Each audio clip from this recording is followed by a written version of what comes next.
काका जी मैं आपसे एक अनुरोध कर रही हूँ, मैं एक अनुरोध कर रही हूँ आपसे, अगर वो आरपी जी भी होते, मलूक जी भी होते, काका जी किसी भी नेता के बारे में, किसी भी व्यक्ति के बारे में मुझे लगता है इस तरह की भाषा का प्रयोग क्यों किया जाए।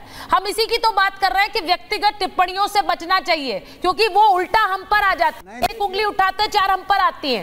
तो ये इस तरह की भाषा से आप परहेज क्यों नहीं करते हैं? मनोज जी आप तो बहुत अच्छे वक्ता हैं, आपको इस तरह की भाषा पर उतरने की जरूरत ही नहीं है। अरे हाँ बोलिए। नहीं, आप बौद्धिक साझेदारी देखिए, आपकी बौद्धिक साझेदारी की मैं प्रशंसा करूंगा, थोड़ा सुनिए। मैं ये कह रहा हूं कि जिन लोगों की भाषा और मर्यादा मटन मुजरा तक हो, जो लोग हर दूसरे राजनीतिक दल का मर्यादा आरपीजी के पास पहले जा रही हूं, फिर मलूक जी अच्छे शब्द चाहते हैं, ये कहाँ हो पाएगा? आप जिस तरह की भाषा और जिस तरह का व्यवहार करोगे, ठीक उसी अंदाज में अपोजिशन के लोग और जनमत जिनको मिला है, हम लोग भी ठीक इसी तरह रिएक्ट करेंगे, क्योंकि आपके किसी तानाशाही के व्यवहार से मुझे लगता है कि इस स्तर पे नहीं उतरना चाहिए, इस स्तर पर नहीं उतरना चाहिए। मनोज जी आप भले ही, मैं यही बात आरपी जी से भी कहूंगी, अगर उन्होंने आपके किसी नेता के बारे में इस तरह का बयान दिया हो तो मैं उनसे भी यही कहूंगी। आरपी जी जवाब दे दीजिए, वो कह रहे हैं कि आप ही ने ये शुरू किया है चलन। चलिए आरपी जी जवाब दे रहे हैं, मनोज जी। हाँ देखिए क्या कि आरपी जी से अब देखिए, फिर आप उनके बीच में बोलने लगते हैं जो नई दोस्ती और फिर आप बोलेंगे कि यही बोलते रहेंगे। एक मिनट, ठीक है आरपी जी बन रहा, ये सब भाषा एक प्रधानमंत्री की होनी। ठीक आरपी जी बोल रहे हैं, गर्लफ्रेंड की कीमत लगाने वाले नेता के चेला। आरपी जी बोलिए। हाँ आरपी सिंह जी। देखिए असल में इनकी जो ये नई दोस्ती हुई ना राहुल गांधी के साथ, ये अमर्यादित भाषा वहाँ से इन्होंने उठा ली। ये भारत की संस्कृति नहीं है, ये इटली की संस्कृति है, इन्होंने इटली की संस्कृति उठा ली है। इन पे भी इटली की छाप लग गई है कि जहाँ पर इस प्रकार की भाषा अपने से बड़ों के लिए, अपने साथियों के लिए इस्तेमाल की जाती होगी। अगर आपकी भाषा में मुझे जवाब देना हो तो मैं बहुत कुछ कह सकता हूँ, और उसमें आपको बहुत दिक्कत भी होगी, आपको कष्ट भी होगा। तो मैं एक उदाहरण के लिए बोल दूं कि आपके नेता ने टूटी चोर नेता है, तो अच्छा लगेगा क्या? अच्छी बात नहीं है, ऐसा कहना किसी भी सभ्य समाज में ठीक नहीं है। परंतु इसलिए आप कुछ भी कहने से पहले एक मंत्री है देश के, उनको आप कहेंगे चुन्नी छाप या ऐसे ठन्नी छाप, ये अच्छी भाषा नहीं है। मैं आपकी आरपी सिंह जी इस बात से सहमत हूँ, क्योंकि मुझे भी ये लगता है कि भाषा का स्तर हम खुद नहीं गिरा सकते, और जब हम जिस स्तर पे बात करेंगे हमें भी उसी तरह से आका जाएगा, ये स्वाभाविक होता है। अब वरुण जी देख लीजिए, इधर उधर देख रहे हैं, थोड़ा गुस्सा भी खा रहे हैं। वरुण जी देखिए, मैं आपसे ये बोलूंगी, क्योंकि आप अपनी भाषा का स्तर नहीं गिराते कभी, और इसके लिए मैं आपकी तारीफ करती हूँ। आप भले ही मुद्दों पर इधर उधर मुद्दों पर आप अपनी लड़ाई लड़ते हैं, लेकिन आप भाषा का स्तर नहीं गिराते। तो इसीलिए मैं पूछ रही हूँ कि ये जो बार बार बात होती है, coming back to my debate, क्योंकि हम लोग इतने डाइग्रेस कर गए हैं कि ये जो बात नरेंद्र मोदी के लिए कही गई, पहले तो आपसे पूछूंगी, अच्छी बात थी जो राहुल जी ने कही, 56 इंच का सीना नहीं, अब तो 20, 30, 32 रह गया है, हमने उन्हें फिनिश कर दिया तो चलो राजनीति में चलता है। सुचारिता जी, सबसे पहले तो भी सरदार साहब ने क्या कहा, इटालियन संस्कृति क्या बेकार होती है क्या? पूछिए इनसे, फिर क्यों प्रधानमंत्री जी वहां जाते हैं बार बार इटली? ये तो सबसे पहले शाब्दिक आचरण, तो यही गिरावट आ रही है आपकी डिबेट में। और अपने तो शाब्दिक आचरण की मर्यादित आचरण होना चाहिए, इसकी कितनी डिबेट्स हो चुकी, चाहे मोदी जी हो चाहे राहुल गांधी। मैंने तो हमेशा कहा सबको एक मर्यादित आचरण की एक सीमा में बोलना चाहिए, और उससे आगे जा रहे हैं ना, डिबेट में ही जाते हैं, फिर दूसरों को हम क्या बोलेंगे?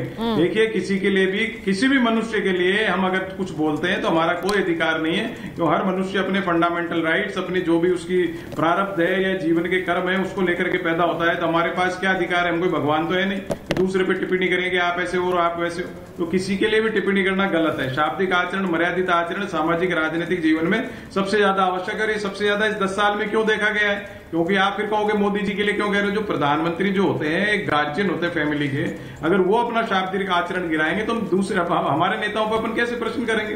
तो अब जो अगर मर्यादित आचरण मोदी जी का रहा होता तो आप मुझे कहते थे, मैं आप कहता जितनी निंदा करता मेरे कांग्रेस के नेताओं की, पर वो उन्होंने नहीं करा। वो अभी भी कह रहे हैं, अब ये सरदार साहब तो बीजेपी के प्रवक्ता है, कह रहे हैं इटली की संस्कृति। तो जो लोगों के मानसिकता में ये बैठ गया कि दूसरा नहीं करे शाब्दिक आचरण, दूसरा तो पालन करे, हम पालन नहीं करेंगे, तो अब इसका तो कोई इलाज ही नहीं है, कहीं इलाज नहीं होगा। आप भी इतनी बहस करोगे इनसे, आपके लिए भी कुछ भी बोल देगा कोई आदमी। जब आप हमारे यहाँ पे सब इज्जत करते हैं, महिलाओं की, बहनों की, माता की, कोई भी हो, लेडीज, लड़कियां, सबकी हम इज्जत करते हैं, उनको प्रणाम करते हैं, पैर छूना भी पाप मानते हैं, पैर लगाना भी। तो वो जब आपके लिए कोई बोल देगा डिबेट में बैठ के, तो वो इससे ज्यादा अब क्या चर्चा की जा सकती है। आज की तारीख में भी डिबेट के अंदर मैंने सुना अभी कोई किसी को बोलने नहीं दे रहा, कोई किसी के लिए क्या बोल रहा है। तो ये हम ही जब तक स्वयं के ऊपर नहीं आचरण का पालन करेंगे, दूसरे पे मैं नहीं समझता उपदेश देने का हमको कोई अधिकार है सुचारू। ठीक है, अब मैं सहमत हूं आपसे। मैं एक चीज, अब ये सीधे सीधे डिबेट में, क्योंकि हम बात कर रहे थे कि एक सरकार बनी, उस सरकार को लेकर विपक्ष ये लगातार कह रहा है कि ये नंबर इनके पास नहीं आए हैं, ये सरकार बन तो गई है लेकिन नरेंद्र मोदी का बहुमत नहीं है। अब इसी को लेकर क्या ये हमला बार बार किया जा रहा है? मैं एक कुछ बयान दिखाना चाहती हूँ, क्योंकि अभी शिवसेना का भी एक समारोह था और स्थापना दिवस का समारोह था, उस पर खुलकर उद्धव ठाकरे ने क्या कहा है। उद्धव ठाकरे ने कहा कि मोदी की सरकार गिर जाएगी। वो ये कह रहे हैं, वो कह रहे हैं कि ये सरकार नहीं चलने वाली है, ये नीचे से हटा दीजिए जरा, मोदी की सरकार गिर जाएगी। और वो ये भी कह रहे हैं कि हमारी यानी इंडिया गठबंधन सत्ता संभालेगा। ये उद्धव ठाकरे का बयान आया। फिर राहुल गांधी 2029 तक नहीं चलेगी मोदी की सरकार, वो कह रहे हैं छोटी सी चूक गिरा सकती है इस सरकार को। खड़गे जी ने पहले ही ये कहा था कि एनडीए सरकार गलती से बनी है, अल्पमत की सरकार है, कभी भी इसका सफाया हो जाएगा। अब अखिलेश यादव भी कह रहे हैं कि मोदी सरकार 5 साल नहीं चलने वाली है। एनडीए के जो सहयोगी दल है वो बहुत नाराज है। अब मैं मलूक जी आपसे पूछ रही हूं, एनडीए के सहयोगी दल बहुत नाराज हैं।